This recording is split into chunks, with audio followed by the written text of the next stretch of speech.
Үй жағдайында керемет пряниктің жасалу жолымен бөлісетін боламын. Міндетті түрде дәл осы рецептпен жасап көріңіздер. Ұнымыздың жартысын 100 грамын оған шекерімізді қосып аламыз және қайнап тұрған сүтімізді қосып, біркелкі қылып араластырып аласыздар. Және бұған сұйық майымызды қосып аламыз, араластырамыз. Және 1 жұмыртқа, 2 жұмыртқаның сарысын қосып, оған ұнымыздың қалғанын разрыхлителді қосып, қамыр қылып илеп аламыз. Достар, егер де менің каналыма келуші жаңа көрермен болсаңыздар, тіркелуді ұмытпайық. Кез келген формамен кессеңіздер болады. Маған осы форма ыңғайлы.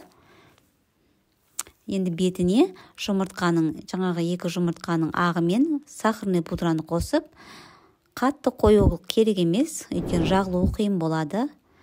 Бұны 2 сағатқа кебуге қоясыздар. Достар, тіркелуді ұмытпайық.